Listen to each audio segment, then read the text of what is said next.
जय महाकाल, जय भवानी। मैं आप सबका स्वागत करती हूँ अपने YouTube चैनल भगवती कृपा ज्ञान प्रकाश में। आज का विषय यह है कि जब माता काली आपके शरीर को छूती है तो आपके साथ क्या क्या होता है। देखिए, जब आप माँ काली की या किसी भी देवी देवता की पूजा करते हैं, पूरे विश्वास के साथ हृदय से करते हैं, उनके मंत्रों का आप लगातार जाप करते हैं, उनके स्रोतों का आप पाठ करते हैं, उनको याद करते हैं, उनको बुलाना चाहते हैं, तो उनके दूत आपके आसपास आने लगते हैं। माँ की सेवियाँ आने लगती हैं, माँ की योगिनियाँ आने लगती हैं। वो आपको छूती हैं, आपको संकेत देती हैं, आपको देखती हैं। तो सबसे पहले आपके शरीर पर ही महसूस होता है कि आपको कोई छूने की कोशिश कर रहा है। आपको अपने शरीर पर कुछ रेंगता हुआ महसूस होगा, जैसे कोई कीड़ा रेंग रहा हो या चींटी चल रही हो। देखिए, शुरुआत में ही आपको अनुभव नहीं होने लगते हैं। जब आप पूजा करना शुरुआत करते हैं तभी नहीं होने लगते हैं। जैसे जैसे आप भक्ति के मार्ग में आगे बढ़ोगे, पूजा का समय बढ़ाओगे और लगातार अपने इष्ट देव को याद करोगे, उनको बुलाना चाहोगे, तो वह आपकी करुणा पुकार अवश्य सुनेंगे और आएंगे भी। और वह संकेत के माध्यम से बताएंगे कि वो आपकी पूजा स्वीकार कर रहे हैं, आपकी विनती उन तक पहुंच रही है।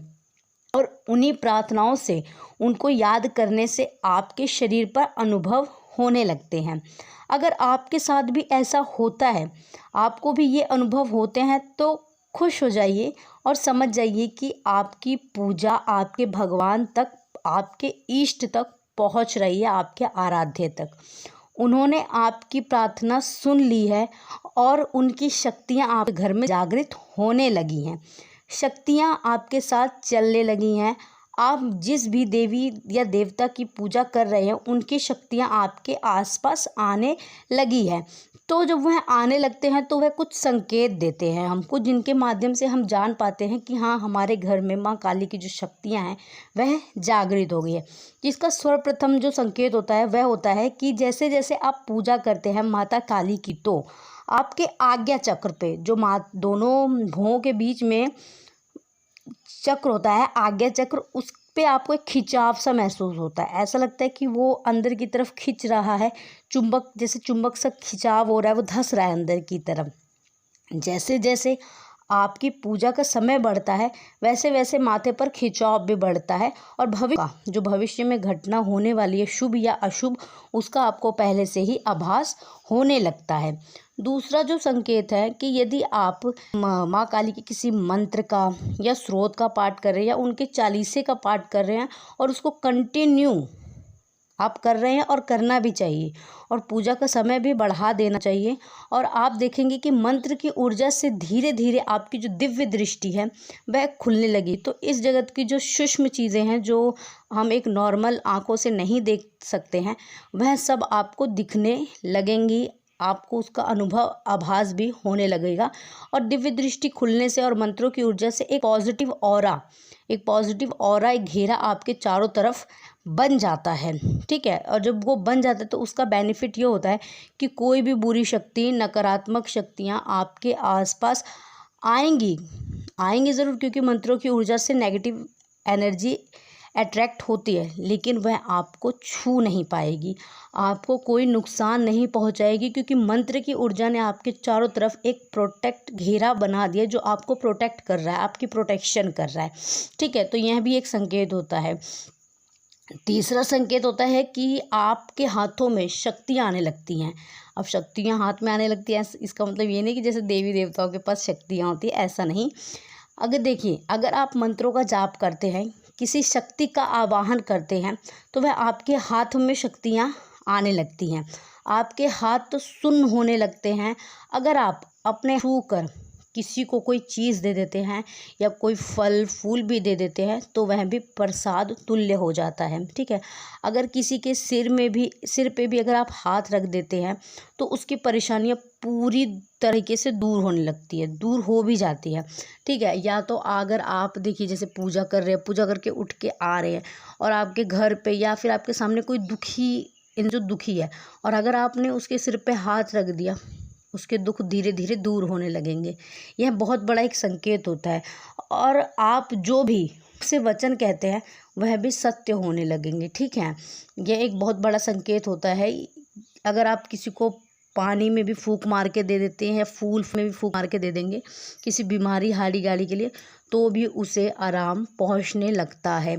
इतनी माँ आप पे कृपा दृष्टि डालती है, इतनी आप पे कृपा करती है। लेकिन हाँ, आपको कभी भी इस कंडीशन में किसी के संकटों को नहीं काटना चाहिए। क्यों? क्योंकि अभी आप पूर्ण तरह से परिपक्व नहीं हुए हैं किसी के संकट को काटने के लिए।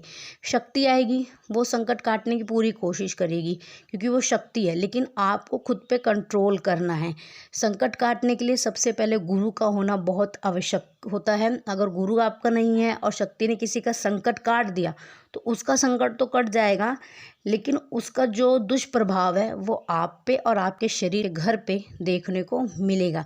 इसलिए जब तक परिपूर्ण ना हो जाए इन चीज़ों में, आपका कोई गुरु ना हो, गुरु के द्वारा आदेश ना हो, तब तक कभी भी किसी के संकट नहीं काटने चाहिए और ना किसी बाहरी की पूछा देनी चाहिए।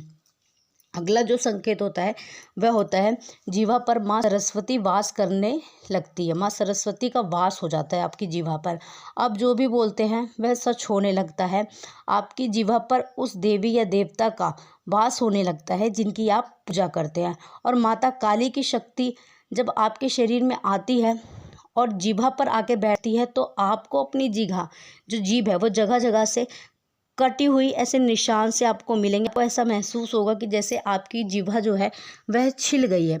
माता काली का जो सबसे बड़ा एक नियम है, सबसे दृढ़ जो जाना जाता है माता काली को, वो होता है उनकी जुबान से।